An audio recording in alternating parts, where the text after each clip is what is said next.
Okay, so obviously the first thing we're going to look at hammock camping is the hammock. So at this time of year, I'd still normally be in just a single 2-layer hammock with no mods in it or anything else, but because this has extra features and it just takes a little bit more to set up, I've gone with the my hammock here. This is a 10-pound Hornet hammock with the mods in it. So let's get setting this up. Okay, so we've got the tree huggers. I think these are about 1.2 or 1.4 meters long. What I always prefer to do is I always set off about head height. So I try and always around the tree, bring it back and be set up like that. That way it won't slip. If the tree's too wide, what we can do is just do an overhand loop like that, tie up, and that's the same effect. But for added security, and because I'm a fat git, I tend to go this way. About head height, plug the carabiner through, loop, and you want to just adjust it slightly, just till we've got a nice equal section here, so one's not loose and one's not tight. So there. Okay, so now we're just going to attach the hammock. And if you've got a hammock like this which only has a zip one side, you always want to make sure your zip's facing the front or the side where you're going to be entering or where your fire is. So this Hornet hammock, the newer ones, I think do have a zip both sides, but because this is a really early model, it doesn't. So I want my zip to face the camera. So the beauty of this system and the carabiners is here's your loop off your suspension system. Okay, hook this in, you loop at this end.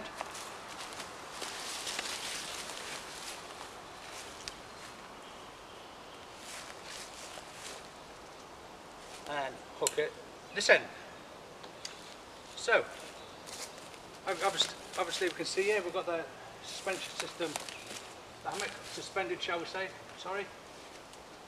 Right, next important thing is that we want to get the same distance either side. That will give you the nicest hang within the hammock. So, assistant. This is the beauty of the suspension system, like I was saying. So we just push up and pull the tag end, and that adjusts your system. Okay. So I think we're going to go a bit more either side.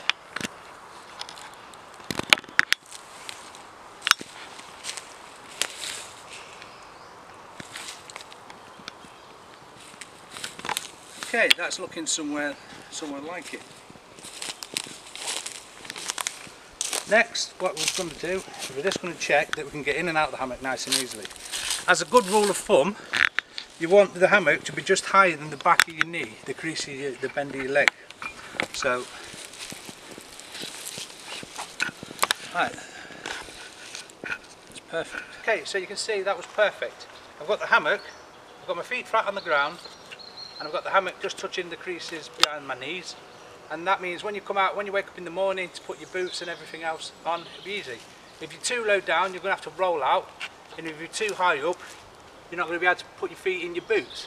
So, just behind the back of your crease of your knees is perfect. So, a little trick for someone who's wrote a book and probably more intelligent than me, has figured out that the perfect angle of the dangle for the hammock is 30 degrees. Now, if we look at our thumb and finger here, that line from there to there is roughly 30 degrees. So if we put our thumb and finger under our suspension system, you can see that I'm touching both of them without pushing it up. So that means we've got roughly a 30-degree angle. Okay, so we've got our hammock suspended now. The next thing we need to think about is insulation. Now, a lot of people that are new to hammock camping have obviously come from ground dwelling. So in cold temperatures, you'll get a lot colder in the hammock if you don't properly insulate yourself from underneath because of the wind and the cold that comes through. So I go for under blankets. You can use Thermarest or them foil mats, but every time I've used them I end up sweating or getting a big sweaty patch in my hammock, and in my sleeping bag, which in cold weather camping is not the best, I don't think. Plus, when you put them in between the layers, they're just uncomfortable. You get big square bits sticking out all over the place, and I just don't like them. If people swear by them and rate them, but they're not for me. So, for me, it's an under blanket. Right at the minute, I'm using a DD under blanket. So, I'll just get this set up, and then I'll show you a few tips and tricks with the under blanket. Okay, so now I've got the under blanket suspended. Now, I once publicly had a big fallout in the public sector with a so-called expert over under blankets. He was telling me that from the bottom of where your hammock sits to your under blanket, you want to put your fist and make sure there's a fist gap between to get the proper insulation and the proper thermal quality of the under blanket. And I had a big argument with him. I am no expert at all, right? But I am a keen, you'll see from all my videos, a keen outdoorsman.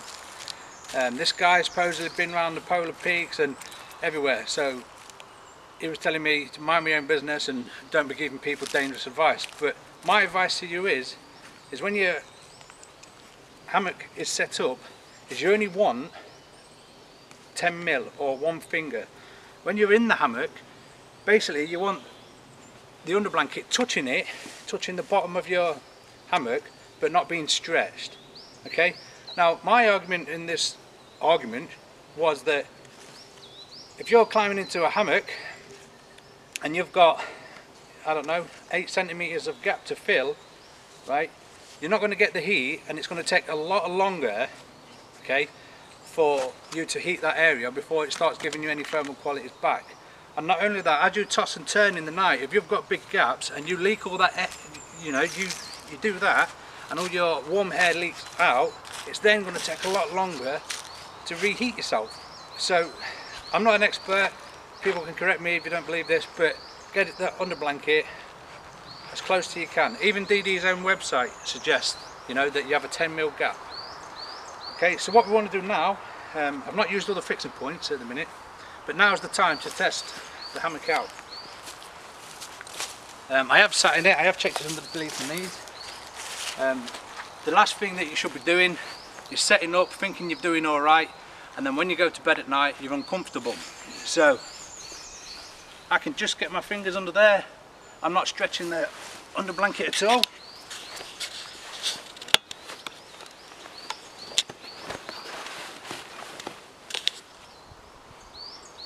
Okay, so I'm in the hammock. There's no pinch points. If you don't get set up properly, sometimes at your feet you can get a ridge where your feet fall either side, and you don't want that because it's an uncomfy night. Yeah, so this is just the chill out hammock. This is just the £2.99 hammock that we just bring, just so the kids can swing on something and not in their expensive hammocks. But when I was on about having a ridge between your legs, if you go too tight, can you see that? You won't want to sleep in that if you don't get the angle right. Literally, you have a ridge that your feet fall either side of, and that's exactly what I was saying yesterday. So go for that 30 degrees, peeps. Yeah, that's comfy. Switch round, get out easy in the morning, stand up from a seated position, nice and easy. Okay, so now we shall move on to our sleeping bags. At the moment, I mean, it's beautiful sunshine out here now. It's probably about 9 or 10 degrees, but tonight it is going to get down to just above 0, so I'm still in my cold weather bag. I've got the UK military issue Arctic bag. One, because it's a really warm bag. Two, it is bulky, but 2, it's a centre zip. Now for me, being a big chunky guy, that is important. One of the main problems I was having when I first started getting hammock camping, I was breaking zips, trying to hoik everything round and zip it up. So this, you can just put down, open up in the middle, climb in and zip it up behind you.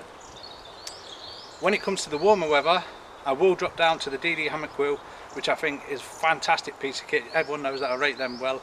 Basically you just hook your feet in and in the foot box and then have the quilt over you. But for now, I'm in the Arctic bag.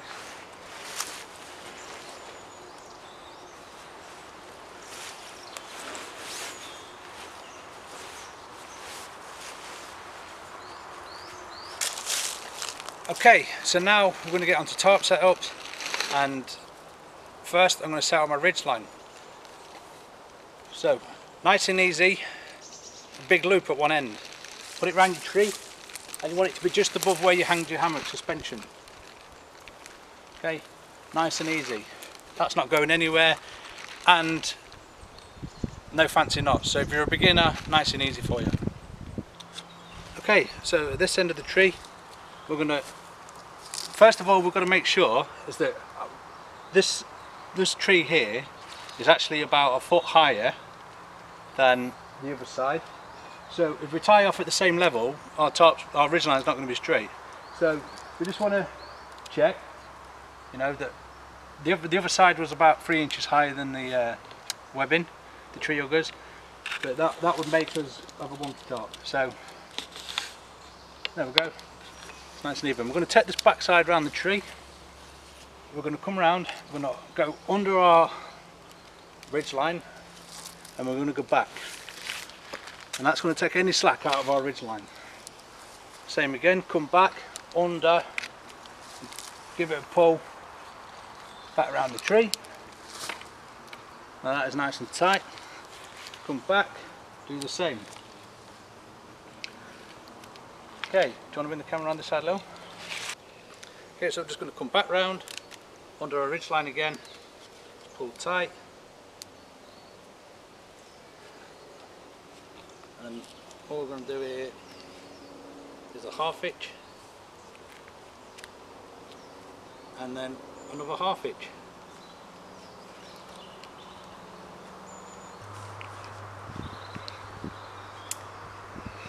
Okay, so next we're going to start thinking about attaching the tarp, and for this I've got a length of paracord just on the overhand knot at the two tag ends, and we're going to do something called a prusik knot. Really simple knot, it's like a knotless knot really. So take your top end of your loop, put it over your ridge line. Now this bottom end needs to wrap around 3 times. So 1, 2 and 3. Now these coils we want to get nice and neat and even. Okay, so just like that, and this is like a climber's hitch. So now we can move it backwards and forwards really easily, but the second that's under tension, if I've done it, if I looped it right, 1 second, there we go, the second that's under tension it won't move, so this will secure your tarp in place. Now for ease, all I do then is I just put a carabiner on each one of these, and I'll show you why right now. I've got my tarp ready. And the simplicity of this system, like I was saying, is it just clicks on.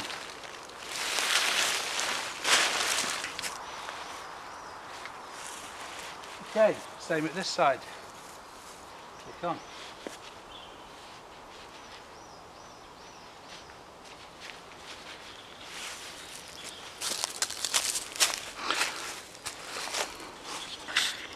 So you can see I've got some hammock sticking out that end and not at that end, so let's adjust it until we've got it perfect.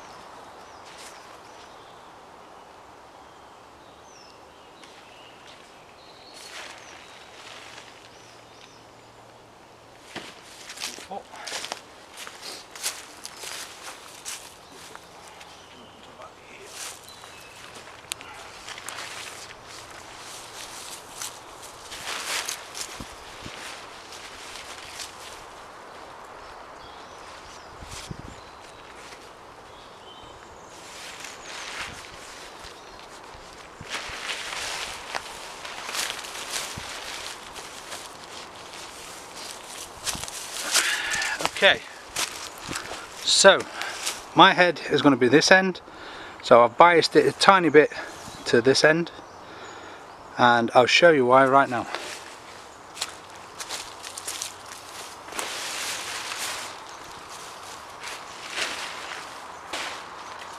So as you can see, the under blanket is not the full length of the hammock. So I've biased the under blanket that end because I know that's the side I wanted to sleep with my head. So I'll also bias the top that end. So I'm more protected around my head, around my core, and my feet should be alright. Now, the next big question, do we keep it under, as I see many people do, or do we go over? I prefer to go over. I'll show you why.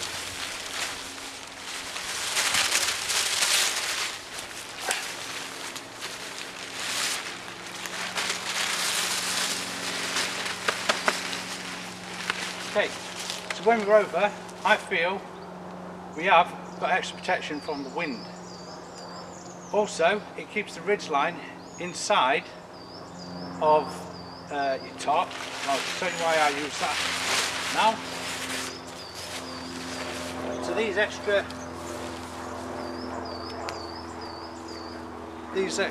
bungee cords on the under blanket that we didn't zip up before, I'll now pop up, and that is keeping me, that under blanket, snug. Same this side. See this DD under blankets, DD bungee cords feel notoriously bad.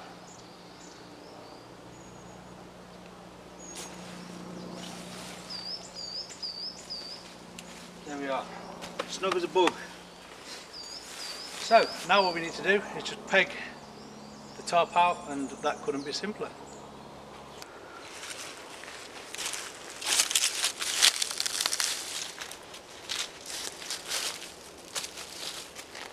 Okay, one of the other great features about hammock camping, especially with a tarp this way, is that you can still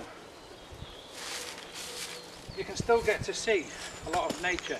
If you was packed away in a tent now, you wouldn't see as much. So I love having a stick, little twisty stick like this, and just being able to see the fire, see your friends if you're group camping, and see whatever beautiful woodland or surrounding areas you're in.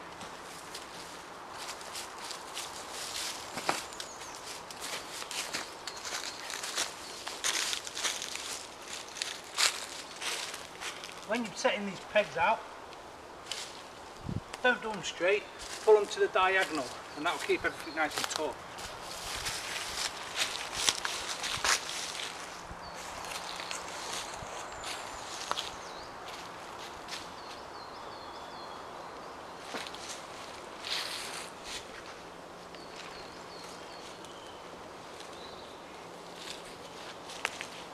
Okay, this stick has ended up being a bit short. I will put a bigger stick on. Only last thing we need to do. If you do end up getting yourself a hammock with a mozzarella, is that you just need to clip the mozzarella so you've you'll be lifting the mozzarella out of your face.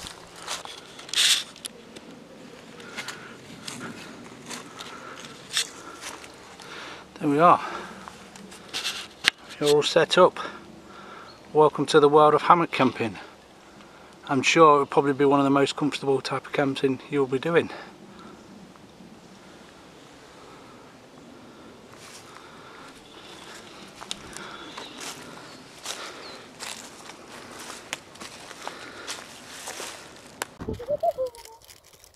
So, another good thing about having the ridge line inside is that your valuables, here we have my camera bag, you can just carabiner it on the top there, so you know you've got your valuables off the ground, nice and dry and safe, and you know if you're camping alone, then you know you've got your stuff around you.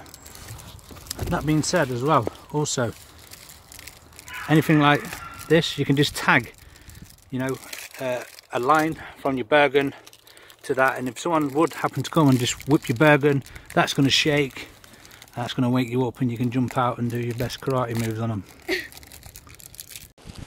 So that's it guys, that's the end of this video. I really hope it's been useful, informative, and that it serves you well.